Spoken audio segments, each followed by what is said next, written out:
Good afternoon and welcome to our latest Physics 135A tutorial video. Several people told me it would be helpful to have this gravity in orbits exercise documented in a tutorial video, so here we go. This is the PHYT website and we're going to load the gravity in orbit simulator. Now we're going to use the to scale tab and activate the measuring tape, grid, path, and it's helpful to have the velocity vector. I'll turn on the gravity force temporarily to show you Newton's third law there, that they each act on each other with equal force. But the big thing, the star, makes the little thing accelerate, but that doesn't mean the forces are not equal. And so we will take that away now. This is a standard Earth orbit, so let's measure the distance. We can take our ruler there, and we get about close to 1.45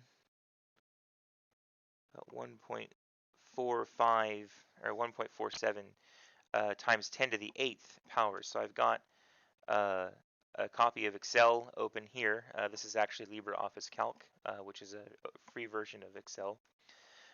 So we'll write orbital radius in units of 10 to the 8th kilometers. And it looks like the appropriate scale here is 10 to the 8th kilometers. So right now I'm about 1.47 times 10 to the 8th kilometers away from the star. And so maybe varying by 0.5 or something is the right scale. So what if we did something like this? How about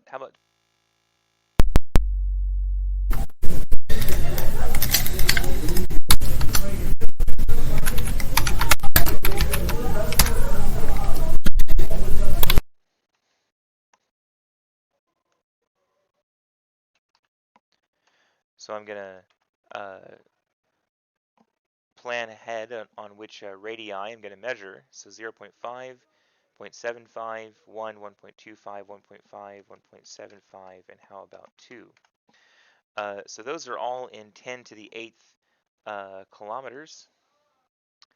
So I can make my column look pretty there. Let's go ahead and take this data point so I can hit play. We can speed up things a little bit. It should be a circular orbit.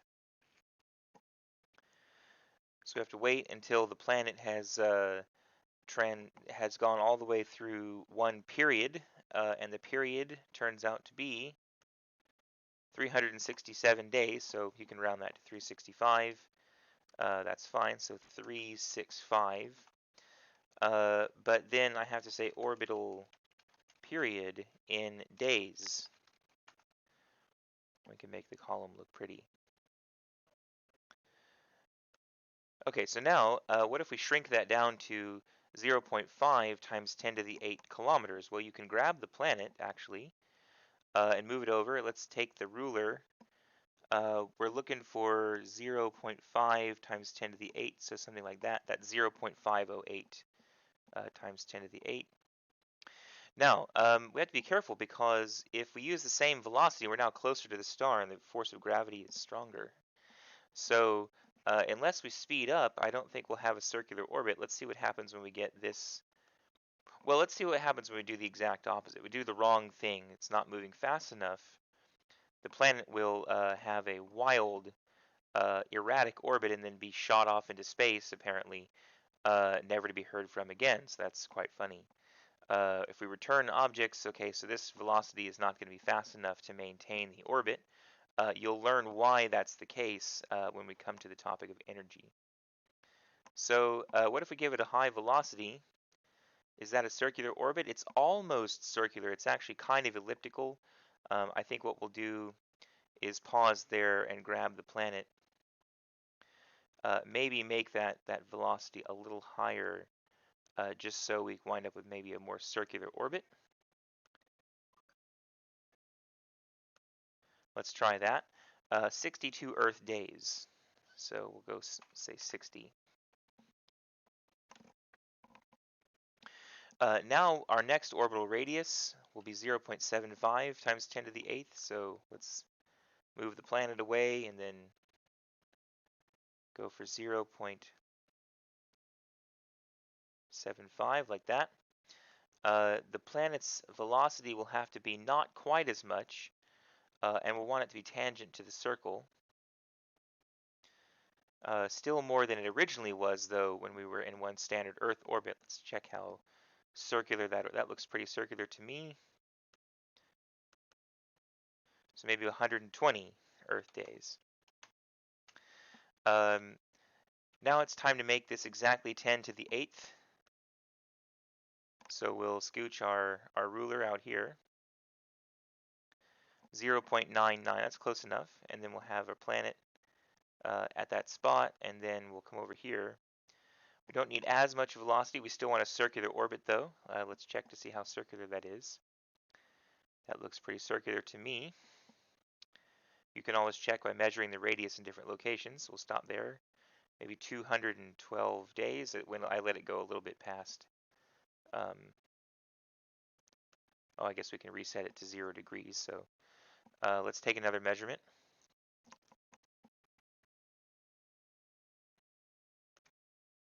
212. All right. So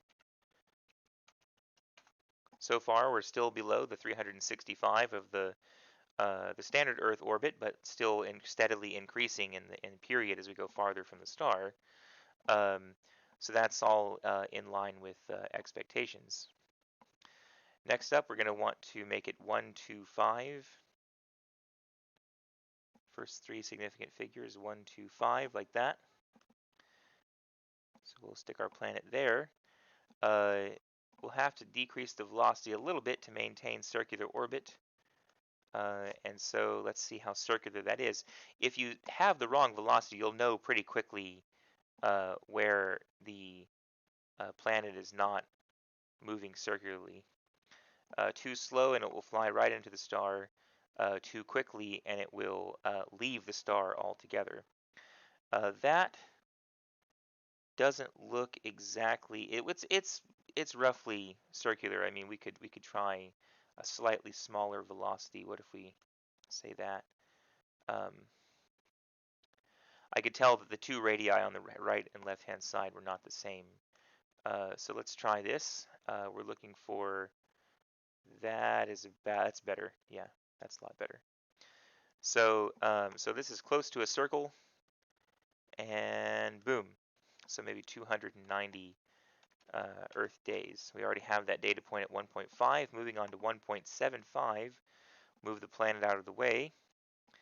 And then 1.77, 1.755, like that. Okay, so the planet will go here. We'll want tangential velocity and then a little bit slower.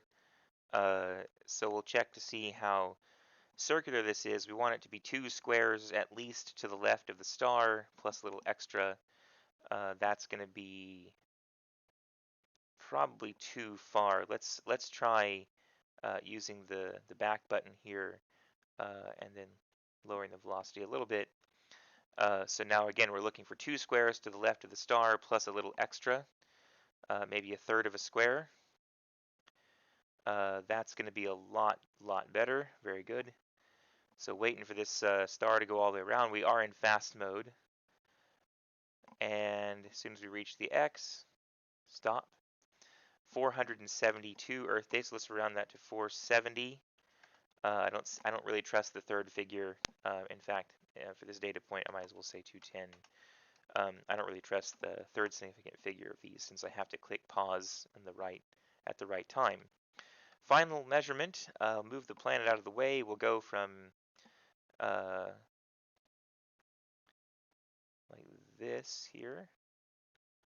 That's very close to 2 times 10 to the 8. Then we'll stick that planet there, lower the velocity somewhat more, and then hit go. We're looking for close to 3 squares to the left of the star. The velocity was probably not high enough. No, not at all. So we'll use the back button, maybe raise the velocity a little bit. Let's see how close to 2 squares to the left of the star. that velocity was too much. In fact, the planet just seemed to leave the system, so we're having to find the sweet spot. Too much velocity, the planet will leave the star altogether. Now this one's coming back, but it doesn't seem that the orbit is circular enough. It's more than 3 squares to the left, so I think maybe a slightly smaller velocity. How about just a tad smaller? Uh, Very good. The planet stays visible.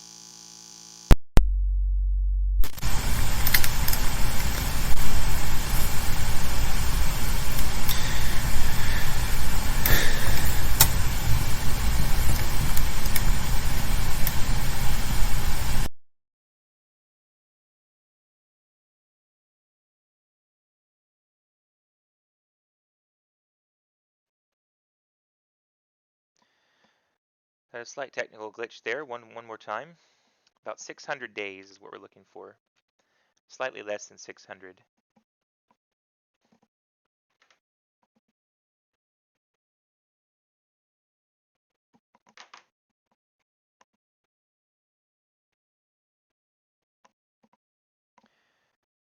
So almost 500 days there. And stop. 570 set. Let's go with 580. All right, now the claim is that the orbital radius cubed is proportional to the orbital period squared. So the first thing we're going to do, if that's the case, if literally r cubed is proportional to t squared, then dividing both sides by t squared, for example, would yield something like this. R cubed divided by t squared is equal to a constant. When two things are proportional, if you like, if one it would be equal to the other if you just knew the constant proportionality. Well, if you divide both sides by the thing on the right-hand side, then left on the right-hand side is just the constant of proportionality. So we don't know yet what that constant proportionality is, but we know that it's a constant. So what we're going to do is take r, so orbital radius cubed, and then divide by the period squared, and that's going to be some small number, and then we can just repeat that calculation. And it looks roughly constant. It's between 2 and 3 times 10 to the minus 5. It's going to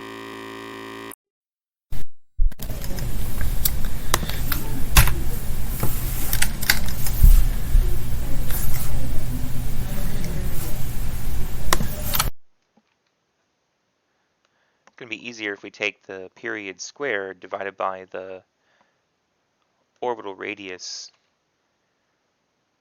cubed.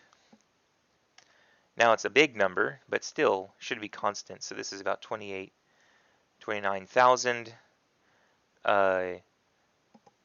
Something wrong.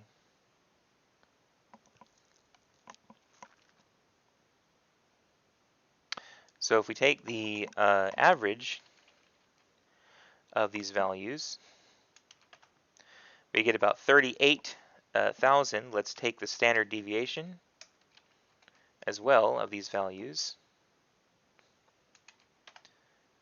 So it's about 5,000. So if let's try to quantify how constant that number is by taking the ratio of the standard deviation divided by the average. Now that's a fraction. It's about 14%. And in fact, to put it as a percentage, you can multiply by 100. But what that is, this is the standard deviation divided by the average times 100, and that gives you a sense of how non-constant a number is, and it's fluctuating to about 14%, and that's just because we can't determine, or we can't produce orbits that are perfectly circular every time. Still though, it suggests that if we plot the radius cubed versus t squared, then we're going to get a linear plot. So let's do that. Let's highlight the data. Actually, we have to create 2 new data columns first. Let's create a column of radius cubed. That's going to equal radius to the 3rd power, and then we're going to create a column of t squared, and that we're going to say equals period squared, and we can actually highlight both of those squares and drag down. And that gives us a column of r cubed and t squared. So we're going to take these data and plot them. For me, that means insert a chart. I want to make it a scatter chart. Next, that's fine. I don't want to display the legend. That's usually the main thing I'm looking for, and then finish. Look at that. That is a good looking plot. So we have to zoom out to be able to resize it.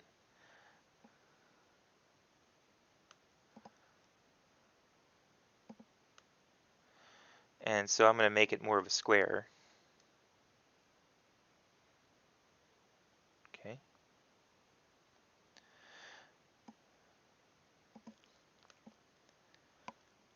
And then we got to check to make sure it's not perfectly linear. I mean, of course, we have to make sure that something is not fishy. Let's get into this plot, and then it is highlighting the correct pieces of data. So what we're going to do is insert a trend line. We want to choose linear model, and then I want to show the equation and then show the coefficient of determination. So click OK there. This is an excellent fit. The slope and intercept don't matter so much because we're not interested in what constant is actually proportional between what the constant proportionality is between r cubed and t squared, although we could derive it. For this exercise, it's not so important. What is important is that we've linearized the data. So this is an example of data linearization. I know it thinks that linearization is not a word, but it is. The data has been linearized. And we did that by identifying that r cubed divided by t squared is roughly a constant to within 14%, but then that means if you plot the data